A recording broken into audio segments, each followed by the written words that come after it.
perforación de... cuando se trabaja, digamos, en zonas donde hay rocas, por favor, alguien tiene su... se escucha mucha bulla, gritos de niños, podrían hacer... Ya, ahora sí, gracias. Decía que para poder perforar en suelo que son muy rígidos, estamos hablando, porque puede ser una arcilla en proceso de litificación. Justamente la arcilla en proceso de litificación son las lutitas, las limolitas y las arcillonitas. Son ya arcillas que están convirtiéndose en roca, y las arenas se están convirtiendo también en roca. Es un proceso, ¿cierto? Que va, en ese caso ya no vamos a poder entrar ni con SPT, ni con cono, entonces es bastante difícil. En ese caso, ya recurrimos a utilizar barrenos, que puede ser a golpes con cortador en la punta, o en su defecto a rotación combinado con lodo bentonítico, utilizamos estas brocas que son insertadas de carburo de tungsteno. Esta cosa negra que ven aquí es el carburo. Normalmente eso es conocido como vidia, en términos, utilizan los torneros este producto. Entonces eso evita justamente, es resistente a la erosión y a que justamente al desgaste, digamos, ¿no es cierto?, debido a la dureza del material. O también podemos usar igualmente, este tiene tungsteno, todo esta parte de aquí, para que no sufra mucho desgaste. Entonces aquí tenemos una broca con dos aletas, aquí una broca. Bueno, entonces esto lógicamente ayuda a mejorar para ver ¿no es cierto?, la formación geológica y los cambios que puede haber, la fracturación de las rocas, en fin. Pero esto saca totalmente distorsionada el material. O sea, en una palabra decirles como molerlo, cabrón, ¿no es cierto? O también se puede utilizar una broca de tipo tricono, o también llamado trépano. Estos rodillos, en realidad, aquí hay un rodillo, y aquí justamente está esto tiene una gira, esto a través de este rodillo que tiene aquí.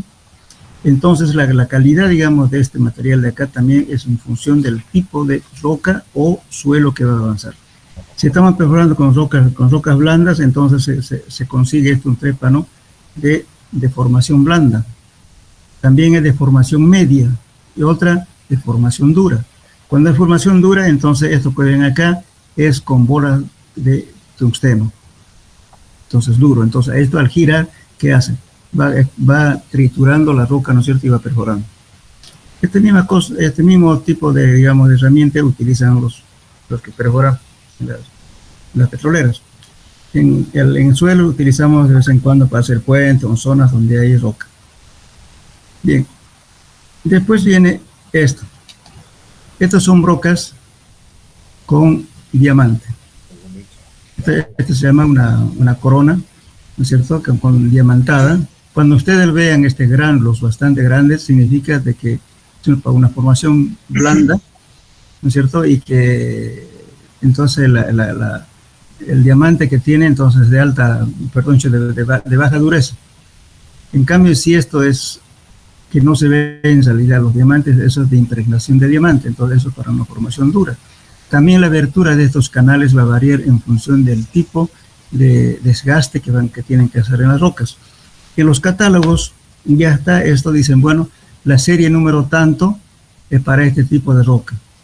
Esta serie es para tal tipo de roca. Ya dan inclusive sus pautas. Por eso siempre es importante, primeramente, ver al lugar donde se va a hacer qué tipo de formaciones rocosas existen en el lugar.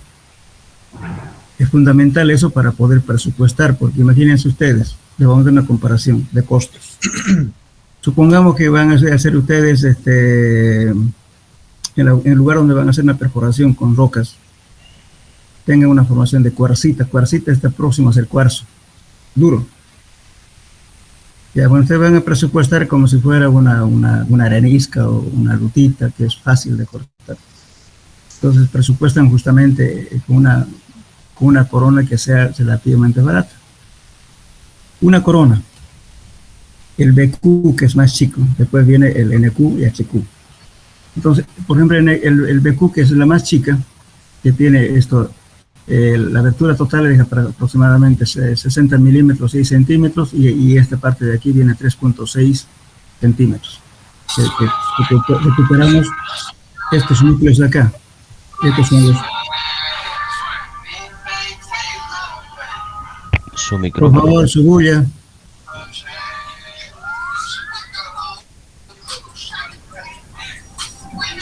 Miguel. Ya, entonces, esto es la recuperación que estamos haciendo justamente. Este es un BQ, que es lo más pequeño, ¿no es cierto? Hay otros más chicos, pero este el BQ es lo normal que se emplea, y BQ y HQ para mecánica de suelos, que sea para puentes, para hacer inclusive ensayos de Leo-Young. Entonces, esta muestra, estamos aquí, los términos que se utilizan en mecánica de rocas, estos son cores. Bueno, en español lo podemos llamar núcleos o testigos. Entonces, se va colocando en forma secuencial lo que uno va cortando, ¿no es cierto?, con esta herramienta, y vamos formando.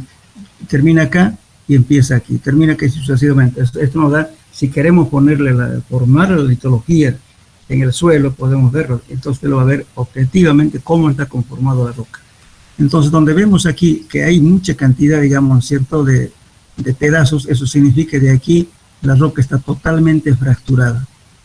Aquí también totalmente fracturada. En cambio aquí, fíjense, la roca está casi sana. Solamente tiene, esto puede haberse producido al extraer. Entonces, si tenemos una roca sana de este tipo, entonces quiere decir que esa roca le da mayor seguridad.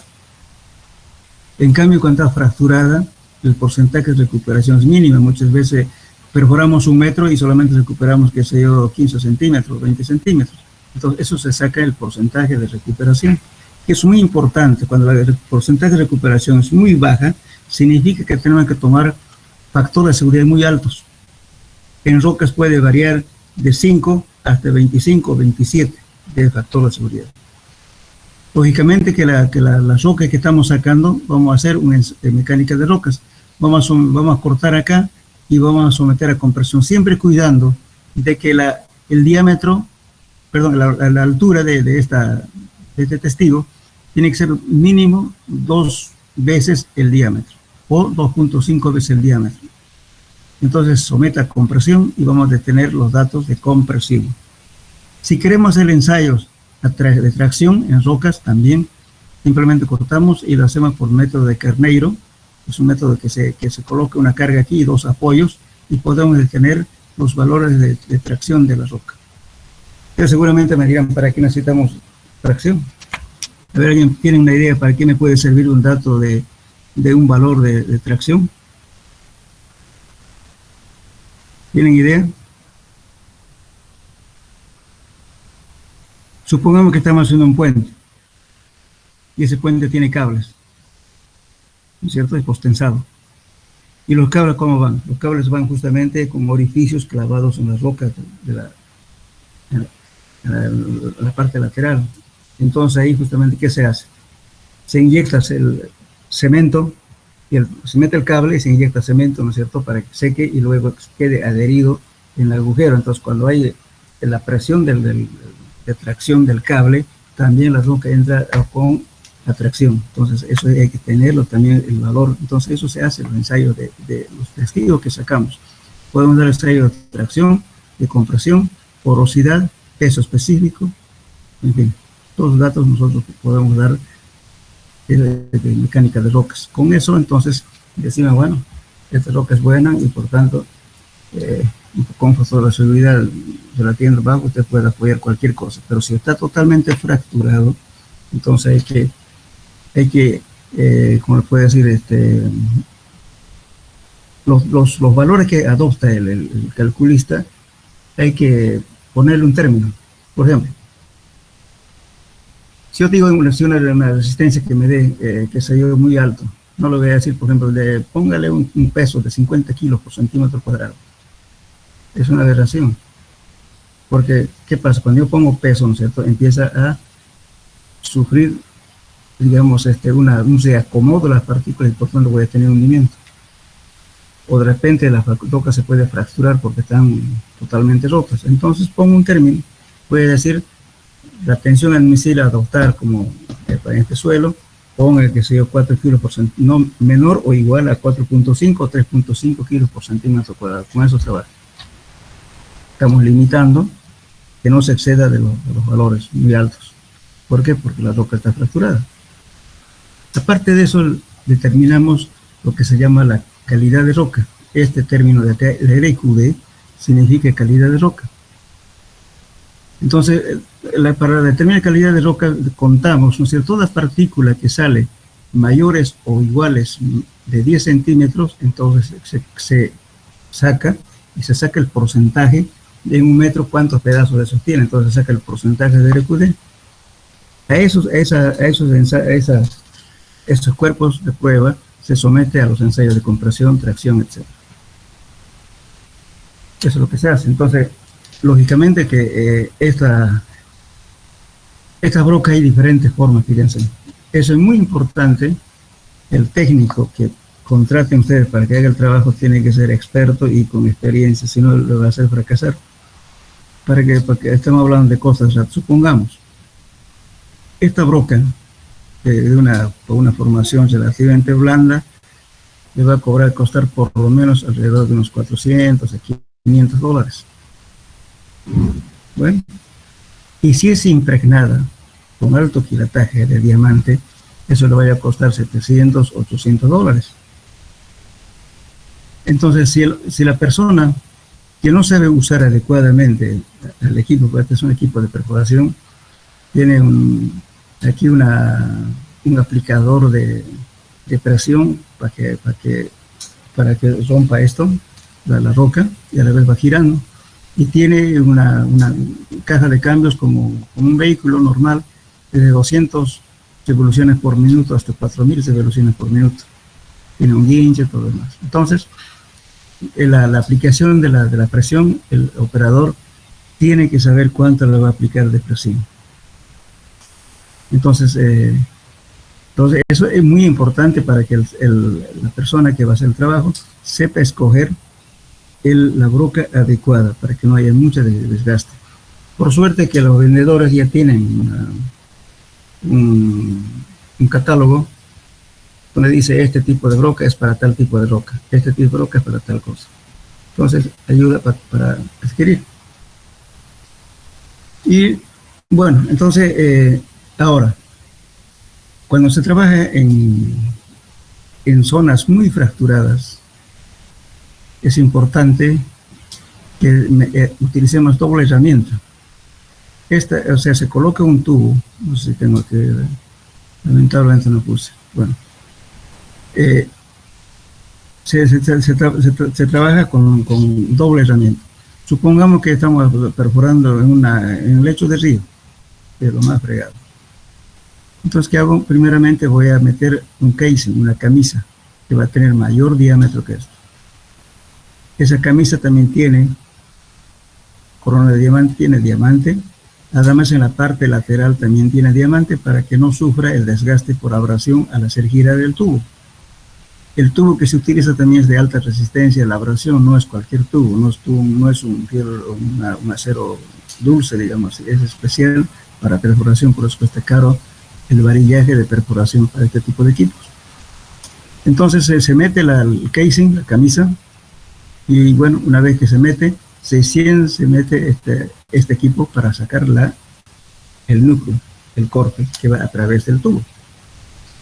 Y si las partículas tenemos sueltas, entonces si estamos girando con esta broca, ¿qué va a pasar? Va a haber desgaste, no va a cortar nada porque las piedras están girando conjuntamente con la broca y por tanto no va a perforar nada y se va a gastar la herramienta. En ese caso, se hace inyección de cemento. Al agujero, ¿cierto? Se le mediante un tubo, se lo coloca lechada de cemento. De tal forma, ¿no es cierto?, de hacer de que las piedras sueltas, las gravas sueltas que hay ahí, no nos permite perforar, se agarre, ¿no es cierto?, y nos permita cortar y para seguir perforando. Sacamos el núcleo, lo que estamos sacando acá, hasta el nivel donde entró la camisa, y después otra vez metemos la camisa, sucesivamente vamos metiendo doble herramienta.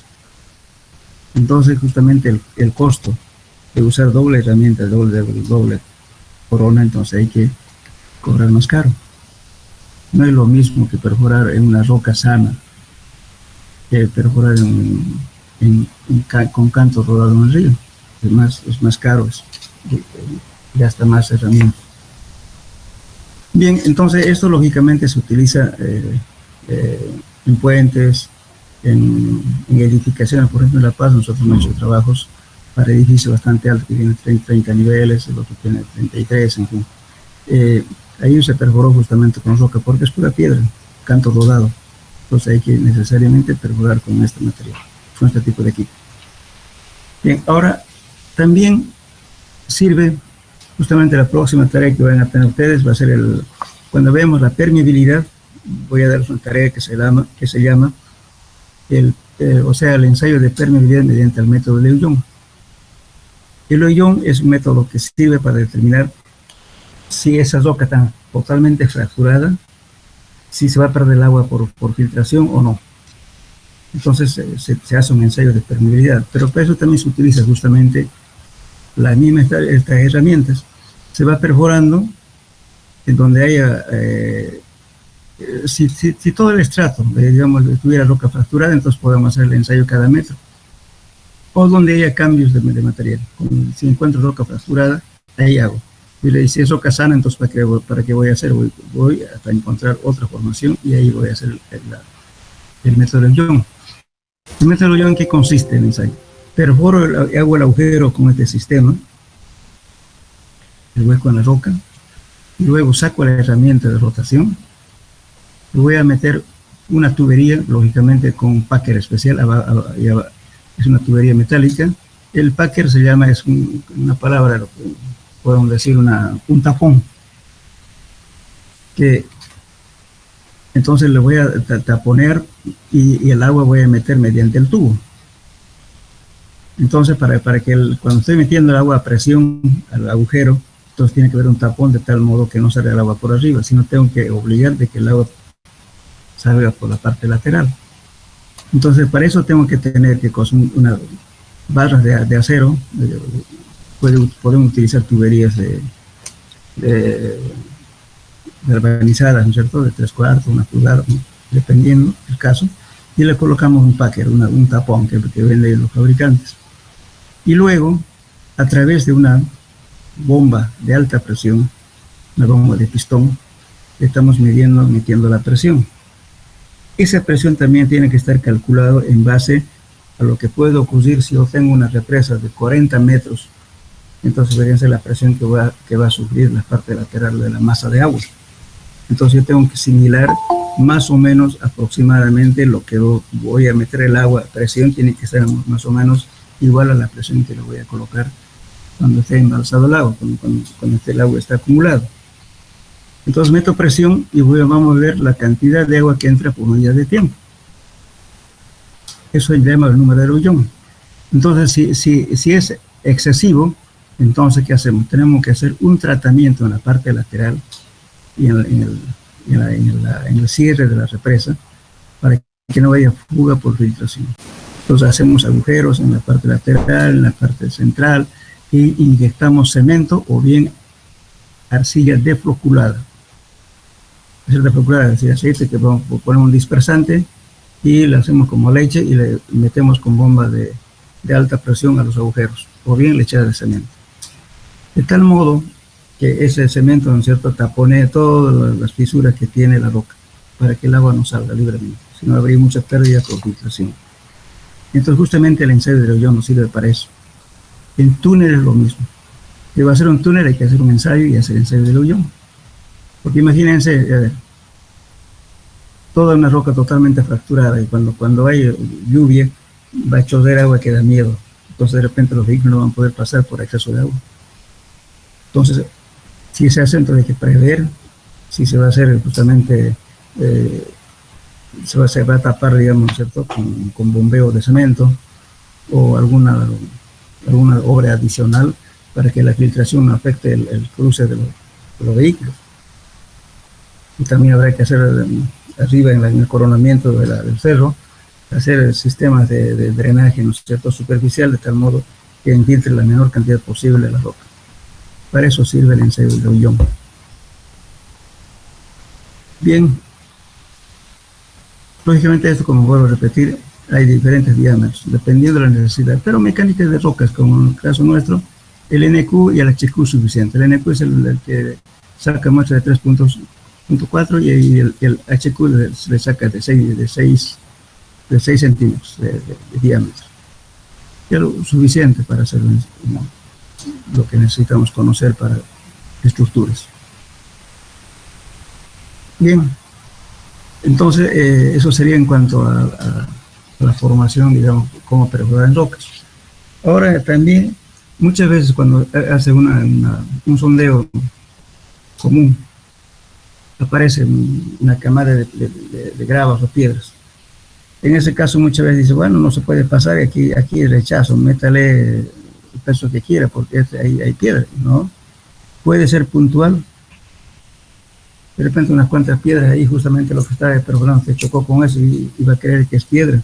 En ese caso se hace un sondeo al lado a unos 2 metros de distancia, mejor si son 2 o 3 lugares, ¿no es cierto?, para evaluar lo que se llama la potencia estratigráfica. ¿Qué significa la potencia estratigráfica? Es la magnitud de esa cantidad de ese material, si realmente es todo en extensión o simplemente es puntual.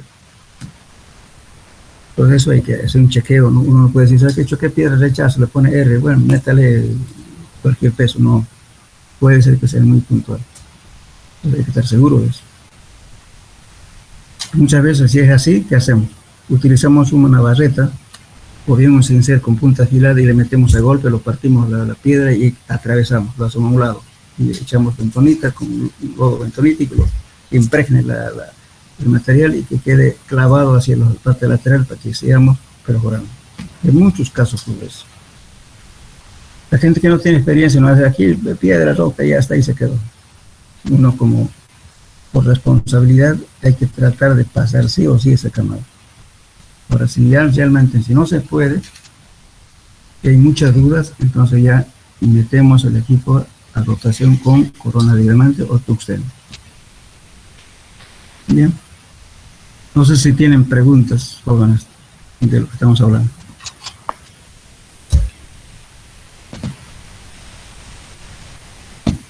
¿Nada? Pregunten, no tengan miedo. Estamos aprendiendo.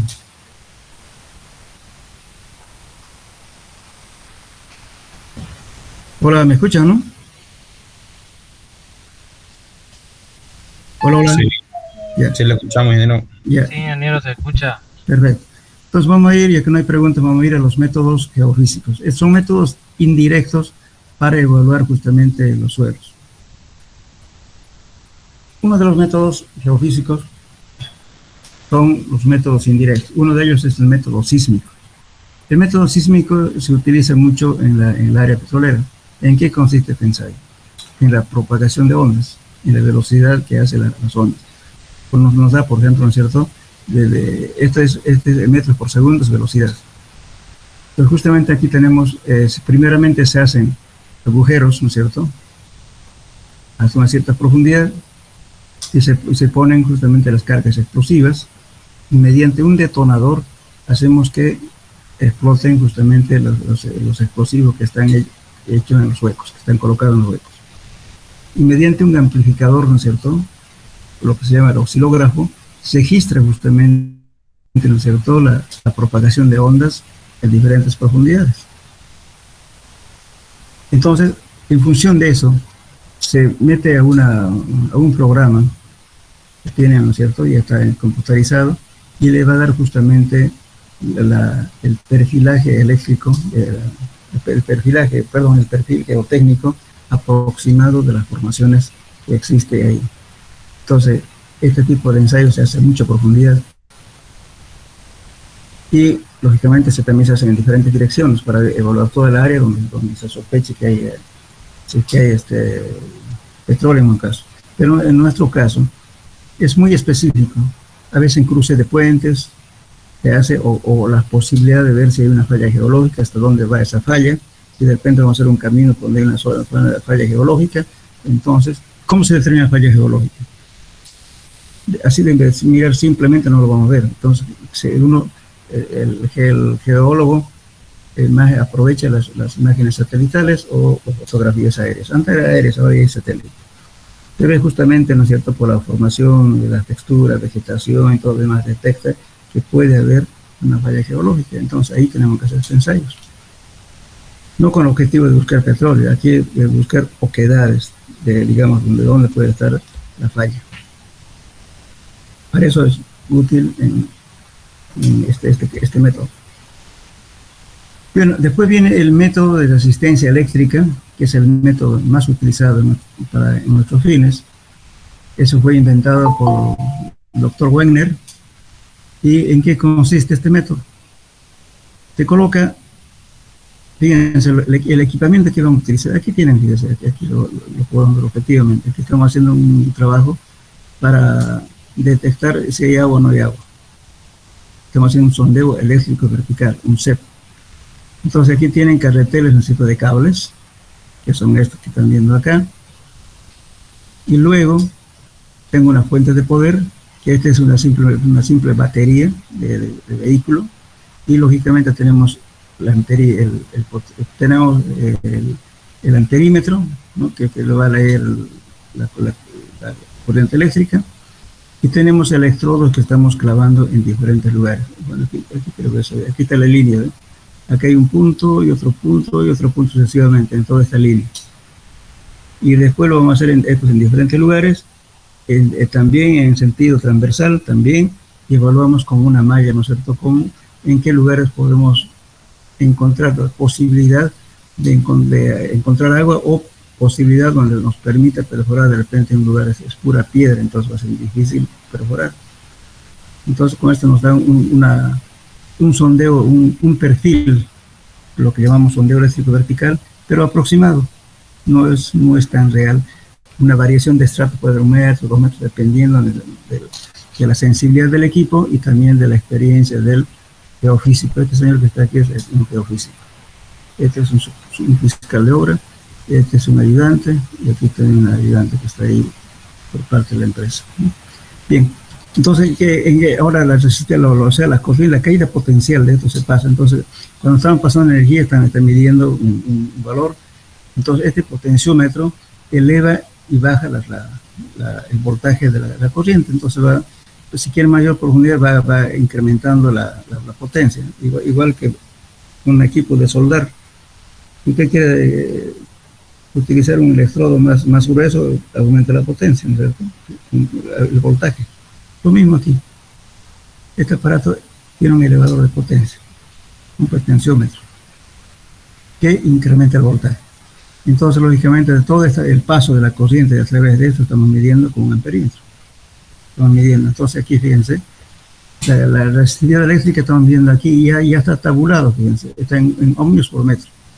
Tenemos la pirita, agua salada, arcilla húmeda, gravas y piedras, relleno compacto, arenas y piedras, etc. Tenemos una serie de otras cosas. Entonces, esto, por ejemplo, es útil. Muchas veces se combinan las dos cosas. El SPT se combina con este método geofísico.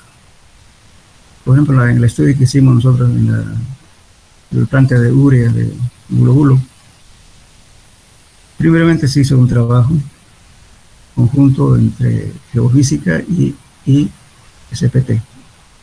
SPT sirvió justamente para calibrar los equipos de sondeo eléctrico vertical. Entonces, ¿qué se dice? Bueno, aquí me da tantos golpes, tanto de humedad, es arena limosa, arena arcillosa, etc., ¿no?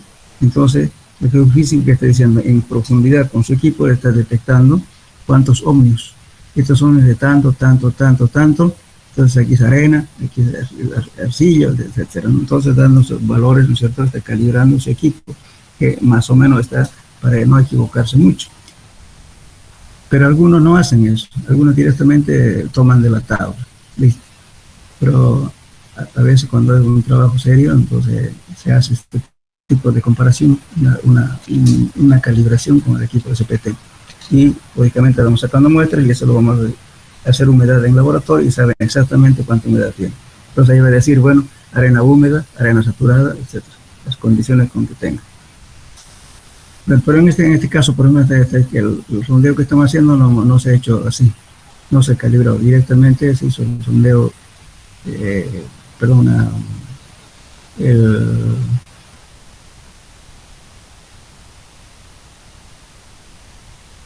variación. Lo que estamos viendo aquí en este esquema es del método propuesto por Wengler, el autor del método. Hoy en el día se está manejando ya el método Schulberger. La variación es más que todo por la disposición en el Schulberger, no necesita ya colocar que sean distancias iguales, puede ponerlo como quiera, simplemente después de eso se mide. Entonces tienen algunos cambios que han hecho, ¿no es cierto? Y los modelos más que todo, ¿no es cierto?, de simulación para obtener el dibujo de la estratificación del suelo. Ahora en el día casi todos utilizan el Schulberger, pero todo está basado justamente en el método de densidad eléctrica propuesto por Wengler. Entonces, la formulita de Wengler es esta.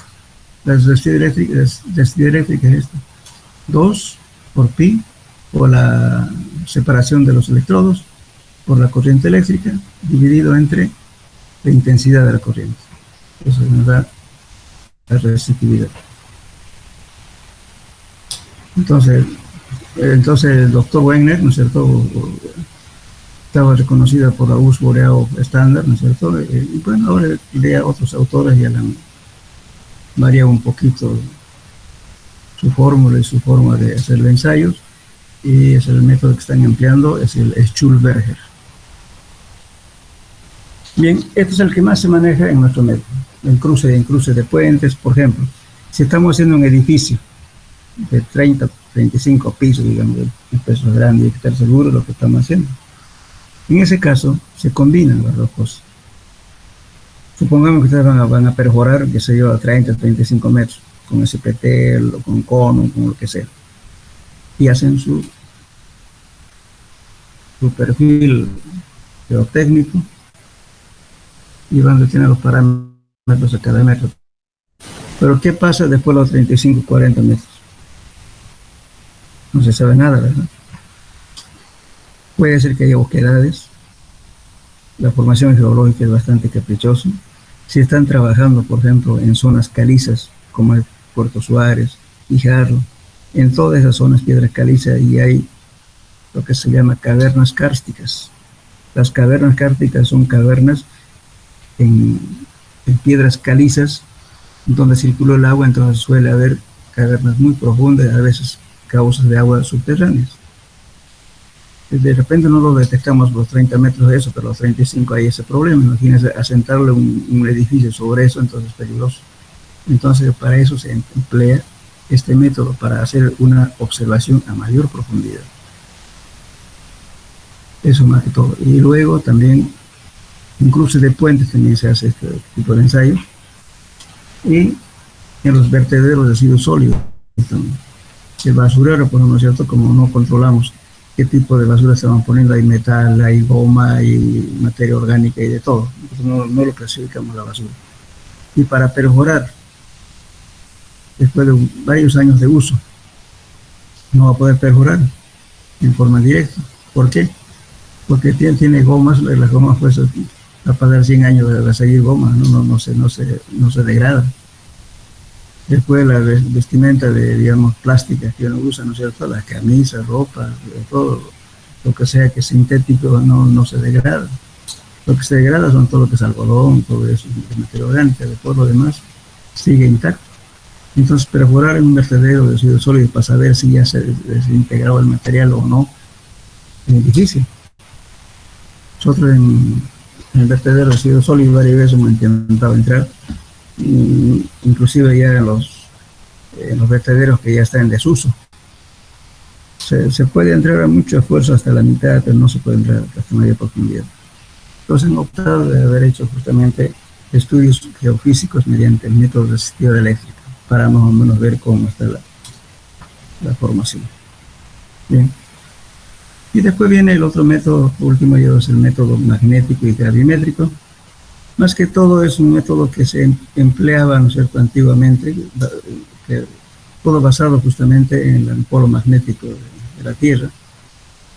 Y justamente mediante este sistema, lógicamente, la orientación de los aviones, de las aves, todas las cosas, ¿no es cierto?, la orientación que se da. Pero en su medio, en forma general, en mecánica de suelos no lo usamos este sistema. Simplemente puse acá para una cultura general, nada más. Bien, entonces esos serían los sondeos indirectos. Simplemente por los electrodos que estamos clavando al suelo, no estamos sacando ni una muestra, fíjense. Pero sin embargo estamos hablando de arena con piedra, agua fresca, suelo arcilloso, con arena, caliza, cuarzo, etc. Entonces estamos hablando en aproximaciones. Lógicamente, este trabajo, por ejemplo, muchas veces, cuando uno hace un estudio para planchadas, para petroleras, que es necesario trabajar en forma conjunto la actividad que hace el geofísico con la actividad de la geotécnica. Y entonces es siempre bueno tener una persona de apoyo cuando se necesita este trabajo. Bien, yo voy a tratar de buscar un informe, pasárselos por internet, o sea, para que tengan un modelo de lo que estamos hablando, que es real, de trabajos. Otro macho de los trabajos en las petroleras, cuando había gas, ahora ya no hay gas, por echarlos y eso. ¿No? En los 14 años de cosas no han encontrado un pozo de gas, ni de petróleo. Todo lo que se está explotando es lo que hizo la antigua y así mismo. Hubo inversión. Dentro de poco vamos a comprar gas. No hay gasolina, tampoco diésel. Diésel también se compra. Increíblemente, el combustible que traemos, ¿no es cierto? Gasolina y diésel, ¿de dónde creen que traemos? De Chile. Y Chile no tiene ni un pozo petrolero. ¿Y cómo tiene refinación de petróleo y gasolina? Porque tiene mar y trae pues todo lo del mercado negro que compran, ¿no es cierto?, de los países que están en conflicto, porque le arman guerras para que haya ese contrabando. Todos. Por ejemplo, uno de los más grandes productores, por ejemplo, de lubricantes es Corea. Corea no tiene un pozo de petróleo. Y siempre están en combinación con los, o sea, estos gobiernos, ¿no es cierto?, llámese derecha, izquierda, son la misma porquería. ¿Qué hacen? Primero enriquecerse, ¿no? Y después, bueno, aprovechan a los pueblos y le dejan pobres. En el caso nuestro, ¿no? No sé, no es cuestión de política, pero eso me enferma.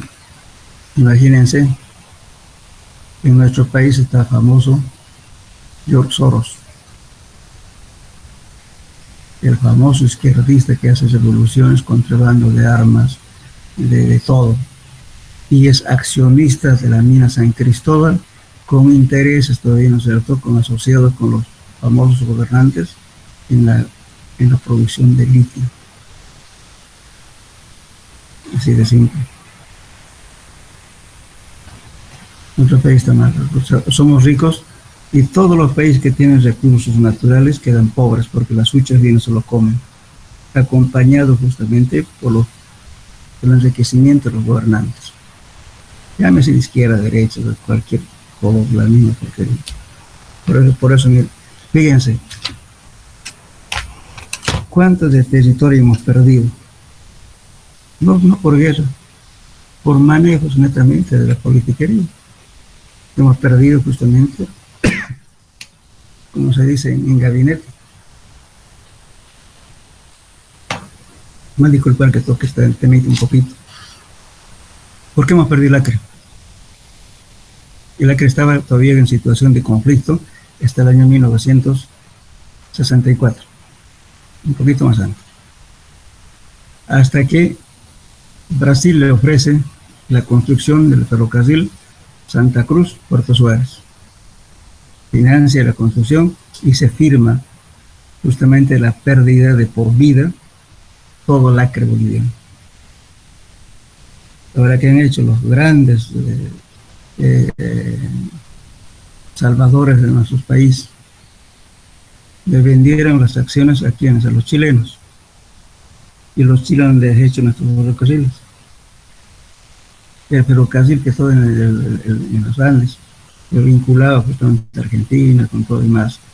Ahora no hay trenes, se lo han sacado hasta los rieles. ¿Dónde se van a tener cuidado de, digamos, estos recursos? Ustedes saben que el transporte ferrocarrilero es el segundo de ser más barato. El primero es el fluvial, o sea, transporte por el agua. Como no tenemos agua, no tenemos mar, bueno, nos resulta a nosotros transportar más barato en tren. Pero los ferrocarriles que había, toda la infraestructura ferrocarrilera se ha deshecho. Lamentablemente.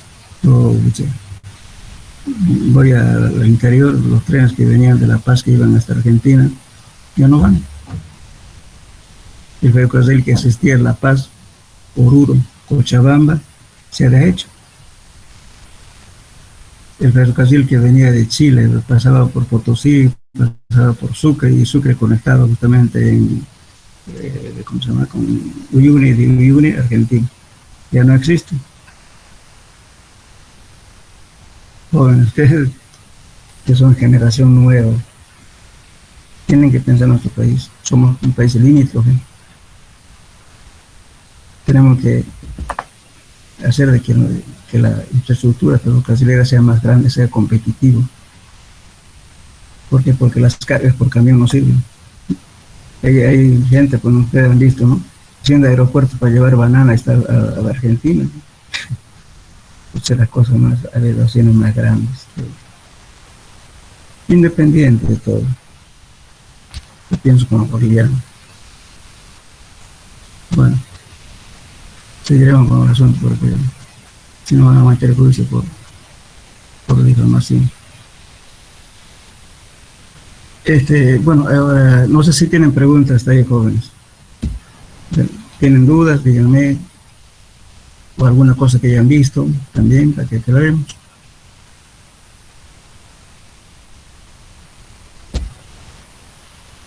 ¿Nada?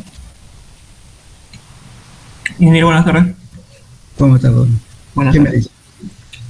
Mencionaba que estos métodos indirectos son complementarios a los otros métodos que mencionamos anteriormente, ¿no? Sí. Entonces ambos se pueden usar en cualquier instancia, o bueno, cuando queramos hacer un proyecto se puede usar cualquiera, ¿no? Bien que me toca el tema. Bien que me toca el tema. Me estaba olvidando. Mire, muchas empresas dedicadas a dotaciones de agua a zonas rurales, pueblitos, han fracasado con el programa del Evo Mi Agua. No porque el gobierno sea malo ni porque sea bueno, sino simplemente por la mala ejecución de proyectos.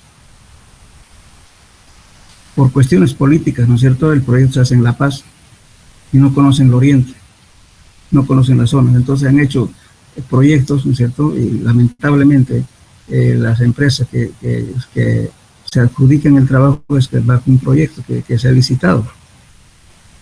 Pero en la licitación el proyecto dice, a mí me ha tocado unos 2 o 3 casos. Dice pues, un pozo de 4 pulgadas, supongamos. Profundidad 150 metros. Muy bien. Dice colocación tantos metros de filtro. Bomba de 15 HP, por así decir. Todo ya está en el proyecto. Entonces el pobre empresario va, se adjudica el trabajo, saca préstamos, garantías bancarias, pone en prenda su casa, todo lo demás. Resulta que va al lugar allá, resulta que no encuentra agua. Perforamos agua, yo mismo me tocó hacer eso. Me dieron un proyecto con todo, estaba ahí. La empresa que me contrató me dice, mire, aquí está el proyecto, usted sigue el lineamiento de esto. El fiscal supervisor por parte del gobierno es este. Y el fiscal nunca aparecía. Hizo el pozo hasta 150 metros, ni una gota de agua. Le llamo, le digo, señora, que todo es arcilla. ¿Por qué no hace geofísica? No había justamente este estudio. Cuando no se conoce acuíferos de las zonas aledañas, nunca hagan ese tipo de cosas. Primero hay que hacer geofísica. La geofísica no le va a decir de tanto de agua, pero le va a decir por lo menos qué formación geológica hay en profundidad y si hay posibilidades de cantidad de agua. Si la geofísica fuera tan exacta, ningún pozo petrolero fracasaría. La única forma de saber su capacidad de producción es justamente colocando bombas y bombeando, sacando el producto. El agua es lo mismo. Si usted hace la ciega, está jodido. Pero sin embargo está siguiendo un proyecto que está hecho. Después salen qué cosa, que tardaron mucho en perforar, que le han hecho tal cosa, que todas las vainas. Lamentablemente, empresas que amigos míos de muchos años de trabajo, se han quedado sin agua, sabe que están de cría chanchos y de cría de pescados. Así decimos. Por una equivocación que tampoco el gobierno admitió su error, digamos, de la consultoría que ellos mismos contratan. Yo se lo dije eso a la gente que trabajaba ahí, le dije, no puede ser. Simplemente, ¿sabe qué? Hay un estudio que han hecho los británicos y el Instituto Geográfico Militar a nivel nacional existe. Sería muy conveniente que mediante la universidad que se consiga ahí un plano justamente de levantamiento geológico a nivel nacional. Ahí está diciendo, por ejemplo, que sean chiquitos. Allá dicen pues, tal parte y tal cosa, de extracción terciaria, devónica, cuaternaria y todo, y está esa mancha. Pero por lo menos el que hace consultoría debería buscar siquiera eso para tener bibliografía. O primeramente pedir geofísica en base a hacer todo lo que estoy diciendo ahí. ¿Cómo sabe que va a colocar de 10 metros de filtro? ¿Cómo sabe que va a colocar, que se lleva una bomba de 15 HP? Ni siquiera sabe cuánto de agua va a sacar. No conoce el tema. Ahora, si conociera el valor de permeabilidad de los suelos, que hay después en este curso vamos a ver también eso, para qué sirve eso la permeabilidad. Si supiera eso, estaría adecuado, porque decir, bueno, tantos metros de filtro es suficiente para sacar agua para tantas personas. Pero los proyectos son una maravilla en 3D. Así, ese tipo de errores. No cometan ustedes errores, jóvenes. Si no conocen nada, primeramente hagan el estudio geofísico. Lo primero que se hace. Y luego, cuando se hace geofísica, cuando se hace el pozo de agua, se hace lo que se llama el sondeo, el perfilaje eléctrico. ¿Qué es el perfilaje eléctrico? Después de hacer el agujero, a través del agujero mete una sonda que determina 3 curvas: resistividad, rayos gamma y rayos beta. Entonces le va a dar uno, así como sacar radiografía, lo mismo, curvas. Entonces el geofísico tiene que decirle, de aquí de acá, posibilidad de agua, de acá hay piedra, de aquí hay arena seca, aquí hay arcilla, es más o menos. Entonces en función de eso diseña su pozo. Cuántos metros de filtro va a tener, todo demás. Pero eso ya es después de que ha hecho el pozo piloto. Pero previamente se hace un ensayo geofísico, lo que se llama sondeo eléctrico vertical. Primero, no se puede hacer la ciega un proyecto colocándole tantos metros de filtro, tantos metros de... ¿Cómo? Pues si no sabe acaso Mandrake es mago.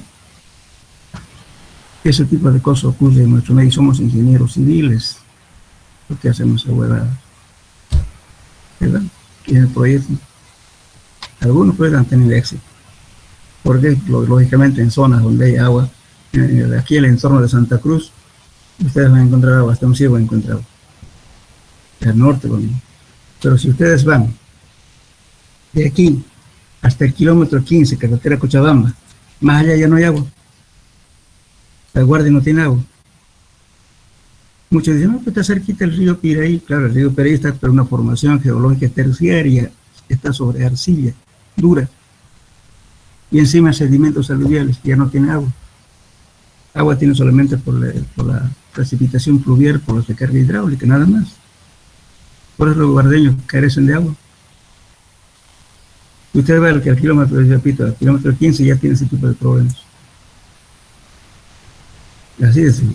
Entonces, pero eso hay que estudiar el caso. Por eso es muy importante que ustedes tengan un buen geólogo, que es lo que ha faltado lamentablemente. Hay que conocer algo de geología, pero tienen tiempo, prepárense, lean. Y hay información. Pero no agarrar un proyecto que está hecho y copiarlo, inclusive, miren, el orden, la secuencia de trabajos, ni siquiera hacen por disimular que no han copiado, le ponen lo que se hace al final, lo ponen primero. Por ejemplo, dicen, ¿no? Igual que una construcción, ¿verdad? Cuando ustedes construyen, ¿qué hacen? Instalación de faenas, ¿no es cierto? ¿Qué instalación de faenas? Limpiar, colocarle, qué sé yo, la caseta, los baños, todo lo demás para que el personal trabaje. Después, ¿qué hace? Se planteo, ¿no es cierto? Después de ese planteo, ¿qué hace? Excavación para cimientos. Cimiento, entonces tiene su etapa, ¿verdad? Pero si a usted le están poniendo primero, como primer ítem ya, hormigón de vigas, usted yéndose de lo último al primer ítem. ¿Qué está haciendo eso? El tipo que lo que ha hecho no sabe lo que está haciendo. ¿Sí o no? Para que no parezca plagio, lo que hacen, ¿qué cosa? Simplemente colocarlo para arriba, lo ponen, pues no saben qué es lo que están haciendo. Y ese tipo de proyectos se presenta. Y eso es político. Lamentablemente. La generación de ustedes que están usando este medio, que a veces a mí no me agrada por este método, pero sin embargo hay que ir. Aquí tienen que poner ustedes mayor interés, mayor desprendimiento de su tiempo para que tengan mejor conocimiento, amplíen mejor. Ya. Y eso justamente le decía al joven que me preguntó. Es importante este tipo de cosas hacer, saber utilizarla adecuadamente. El estudio geofísico es muy importante cuando no se conoce las formaciones geológicas. Yo, por ejemplo, si no hay un estudio geofísico en un lugar donde no conozco, prefiero no hacerlo el pozo. Porque de repente me estoy arriesgando, ¿no es cierto?, algo que no voy a poder responder después. O bien, pedirle al que haga hacer el geofísica el dueño. Así es, aquí uno cree que en toda parte hay mentiras. Te voy a hablar de otro caso. Vean ustedes Urubó. Por ejemplo, en la zona de Urubó es una formación terciaria, que eso va más o menos hasta la profundidad aproximadamente entre 70 y 80 metros de profundidad. Y ahí los pozos ciegos que hacen allá no funcionan, porque se llenan, porque el material es impermeable. Entonces, bueno, lógicamente al poco tiempo que usan la casa, ¿no es cierto?, está rebalsando la porquería, porque no hay todavía, digamos, lagunas de tratamiento, no hay recién, está en eso. Pero sin embargo hay gente que tiene muchos problemas allá de sanidad, porque su cámara pues se llena en poco tiempo y tienen que estar contratando. El que hace plata y es el camión que tiene para botar residuos. Un buen negocio allá. Entonces, lógicamente, pero más abajo, si usted pasa 70, 80 metros y hay agua y están los acuíferos principales. Entonces, a veces uno se topa con mucha gente que tiene necesidad de agüita, por ejemplo, bueno, ¿a cuántos metros? Mi vecino tiene a 10 metros, pues esa noria, pues. Esa noria que es simplemente agua de escurrimiento superficial, pero no es pues el agua del acuífero principal. Si le coloca una bomba sumergible se va a secar eso. Por eso es importante ver este tema, ¿no es cierto? Hay que tener cuidado con hacer proyectos. Más que todo, tener datos. Ahora sí, siempre es conveniente ir al lugar a averiguar si alguien tiene pozo por la zona y a qué profundidad. Más o menos para estimar si no tenemos, si no quieren hacer este estudio. Hay que indagar, no meterse ciegamente. Bueno, ¿alguna pregunta más, jóvenes?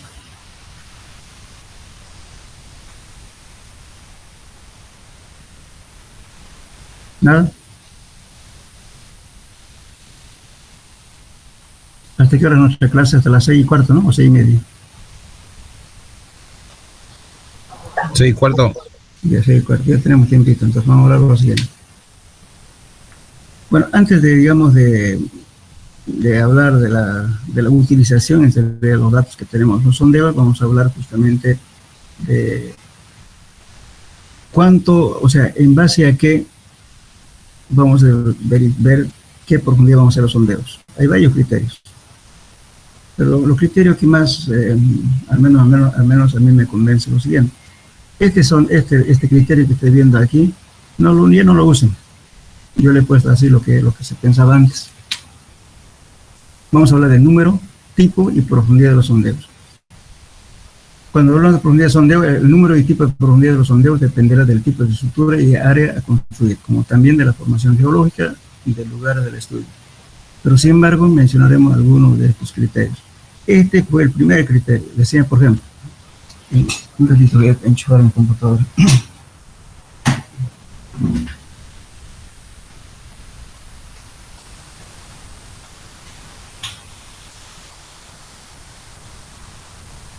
Ya. Entonces, decía lo siguiente. Profundidad de sondeo recomendable es de 1.5 veces B y 3 veces B. ¿Qué significa eso? B es el ancho de la estructura por cimentar. De repente mi estructura era, generalmente siempre en construcción hablamos de una forma rectangular. B siempre es el lado menor. Entonces, si yo tengo un edificio, una casa de 15 metros de ancho por 20 de largo, 30 de largo, entonces voy a poner 20, B el ancho. Entonces, imagínense si yo tengo una casita digamos, de 2 pisos. Va a ser 15 metros, ¿cierto? Y entonces mi sondeo 15 por 1.5, ¿cuánto da? Casi 22 metros, ¿no es cierto? ¿Hola? 1.5 por 15, ¿cuánto sale? 22 metros. Es una aberración, ¿verdad? A perforar 20 metros para una casita de 2 pisos, ¿verdad? No funciona. Entonces este criterio ya no se maneja. Ahora el segundo criterio, que es más convincente, dice: se debe calcular que la incidencia de la transmisión del bulbo de presiones y el interior del subsuelo de la máxima carga aplicada no sea mayor a 5 y 10% del valor de Q. ¿Qué significa esto? Supongamos aquí está el nivel del terreno natural y quiero saber cuántos metros voy a perforar. Entonces tomo en cuenta, digo, bueno, usted lo primero que va a preguntar es: ¿cuántos pisos va a tener su casa, señor? 5. Ya. Bueno, usted más o menos estoy hablando, ¿no? Por piso aproximadamente se adoptan entre 12 a 16 toneladas por piso. Entonces, bueno, pongamos que sea 12. En 5, ¿cuántos son? 60, ¿no? Significa que va a haber una columna cargada con 60 toneladas. Entonces, 60 toneladas va a estar transmitido hacia abajo. Estas 60 toneladas que transmite la columna va a estar justamente soportada por una zapata. Y esta zapata podemos hacer rectangular. La forma geométrica rectangular reparte mejor las presiones, pero siempre trata de trabajarse con fundaciones rectangulares, no cuadradas ni circulares. Siempre trata de que sea rectangular. Entonces, agarramos, ¿no es cierto?, este P, el 60 toneladas, lo divido entre el área de la zapata. Entonces, nos va a dar esto, sigma, presión va a ser igual a ¿qué? Este Q, aquí vamos a ver, Q va a ser igual a P sobre A. P, la carga centrada, dividido entre el área de la zapata. Entonces, esto nos va a dar Q. Bueno, este Q para mí vale 100%, ¿no? La presión. Entonces, voy a calcular, ustedes justamente en suelos 2 vamos a aprender a calcular a cada metro la incidencia de esta presión hacia el interior del suelo. Entonces, voy a calcular a qué altura solamente me va a llegar la incidencia de esta presión que estoy calculando aquí, entre 5 a 10%. Hasta ahí voy a perforar. ¿Me entendieron? Lógicamente, si ya la estructura ya está diseñada y el calculista ya ha terminado el estado de carga y me está diciendo la columna más cargada de esto es mejor, pues, ¿no? Porque yo voy a decir, bueno, la cantidad de peso que está llegando a esta columna, entonces la zapata lo predimensionamos y decimos, bueno, la presión que va a alcanzar más o menos va a ser esta a tal profundidad. Vamos a calcular esta profundidad en función de eso. Entonces la presión va a ser que me dé solamente entre 5 a 10% de este valor que voy a calcular. Entonces, hago el sondeo hasta ahí. ¿Me entendieron o no? Sí, ingeniero. Por favor, porque esto es importante, porque ustedes alguna vez van a hacer un trabajo y tienen que convencer a su cliente. Porque su cliente no lo quiere pagar. Porque va a decir, bueno, ¿por qué me está diciendo que haga 12? ¿Por qué 15? ¿Por qué no me hacen unos 5? ¿En base a qué lo van a convencer a su cliente? Con números, pues, ¿no? Entonces usted le dice, bueno, señor, ¿cuánto de piso tiene esto? Bueno, pues no tengo todavía, entonces lo ponemos aproximado, 12 toneladas ya por piso, usted de 60 toneladas. Aquí, bueno, usted haga la predimensión de una zapata, que sé yo, de unos 50 por 3, digamos, por así decir. Tengo una presión, entonces calcule entonces más o menos qué incidencia va a tener aquí. Justamente en suelo 2 les voy a enseñar cuánto de presión van a tener a cada metro, a cada centímetro, si quieren. Entonces con eso van a tener con unidad de sondeo, ZP. Ese sería un criterio. Otro criterio. Por si acaso, estos 3 criterios que estoy hablando, yo le pasé la nota justamente al ingeniero, a los ingenieros, y ellos controlan en base a esto. Ya, muy bien. ¿Qué dice? Fíjense aquí. Esta es una tablita que sale en el libro de Soers. Dice, por ejemplo, ancho del edificio, 30, 60, 120. Ancho. Y está diciendo el número de pisos. Pues vamos a determinar el sondeo. Aquí, por ejemplo, supongamos que vamos a agarrar el número de piso 2. El ancho de mi edificio es 30. Entonces, la profundidad mínima de sondeo es 6 metros. Si yo tuviera 4 pisos, con un ancho aproximado, ¿no es cierto? Lógicamente puede ser 25, 23, 15, 10, lo que sea, todo el que sea menor a 30. Entonces, si yo tengo, digamos, 4 pisos, entonces profundidad mínima es 10 metros. Si tiene 8 pisos, 16 metros. Si tengo 16 pisos, ya mínimo es 24 metros de profundidad. ¿Entienden? Ahora, lógicamente, si ya es, digamos, un edificio más ancho, lógicamente varía. Si el ancho, supongamos una escuela, por ejemplo, una escuela que tenga 60 metros de ancho y que sea de 4 pisos nomás, ¿no es cierto? Para 4 necesita ya 12.5. Y para 16 pisos ya necesita perforar 33 metros. Entonces va variando en función del ancho del edificio. Siempre considerando que sea rectangular. ¿Me entendieron ese cuadro? Sí, quiero que me entiendan bien eso, porque eso les va a servir en su vida profesional cuando ustedes trabajen en esto. Ahora, la otra regla es la siguiente, ¿no? También hay un criterio que era la antigua regla, establece que la profundidad de los sondeos debe ser igual a 2 veces el ancho del edificio, ¿no? Entonces, ese criterio tampoco ya no se maneja. El otro criterio es este, una regla general para hospital y edificios para oficinas, que es esta tablita. Yo siempre comparo esto con esto. Este es más conservador y este es menos conservador, pero te sirve de dato, entonces toma el valor intermedio. Supongamos, yo tengo un edificio ligera, que es no muy pesado, de acero o estrecha de hormigón. Estrecha estoy considerando que sea menos de 30 metros. Entonces, ¿qué hago?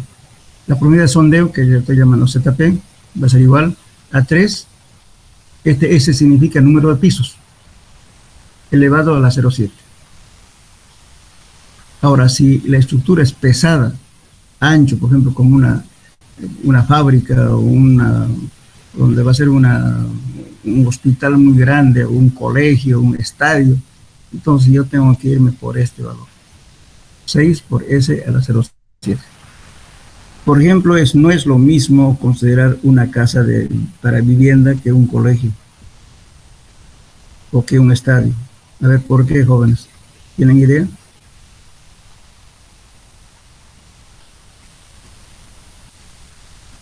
¿Tienen idea por qué? ¿Un estadio tiene más carga viva? Por el peso.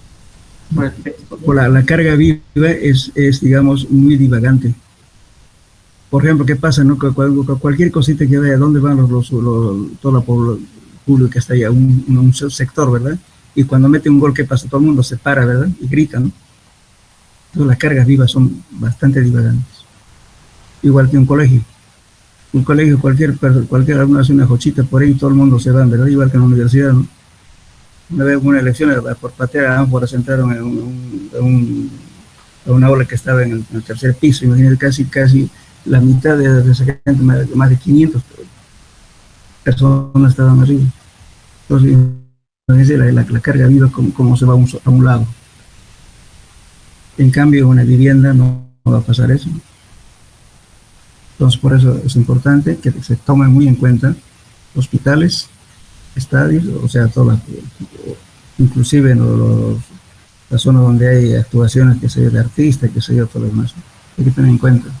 Y también donde hay efecto eólico, por ejemplo, los galpones, hay que tener muy en cuenta.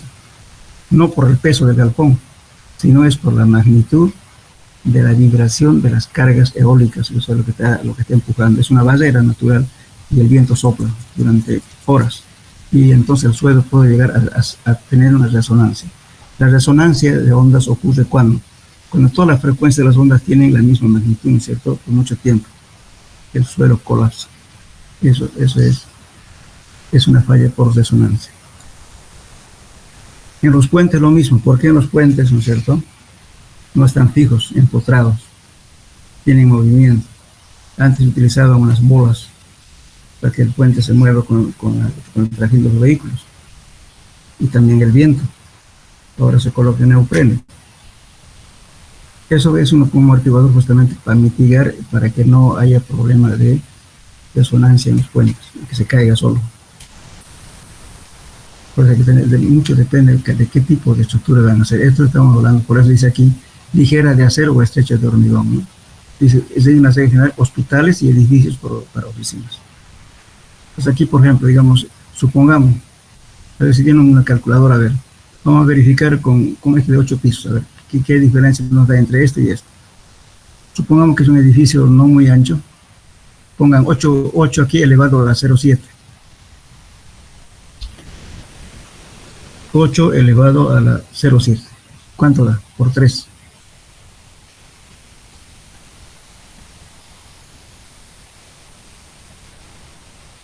$12.86, me da, ingeniero. ¿Cuánto? ¿11? 12.87, 13 metros, ¿no es cierto? Redondeando, ¿no? 13. Aquí sí, le da 16, ¿verdad? Entonces, ¿cuál va a ser el medio entre 12, ¿no? 12 y... perdón, ¿cuánto eran? Me olvidé. ¿Cuánto me dijo? 12.87. 12.87, serían 13 metros.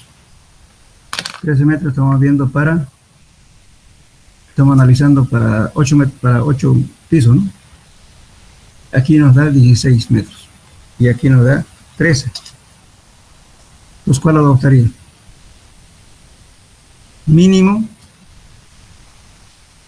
13, ¿no es cierto? Y cuál adoptar 17, un valor intermedio, usted entonces adopte 14 metros. Ahora, a esto, si tiene sótano, hay que sumar la altura del sótano. El sótano generalmente tiene 3.5, o las zapatas, si tienen sótano, van a ir a 4 metros, entonces hay que sumarle más 4. Entonces, si esto me dio 13, voy a sumar más 4, 17 metros. Igual aquí, me da 16, más 4, 20. El sótano se lo suma, la altura. Entonces, esa es la forma de determinar justamente la profundidad de sondeos. ¿Me entendieron?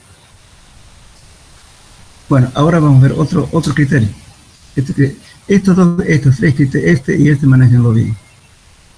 El otro criterio sería esto, ¿no?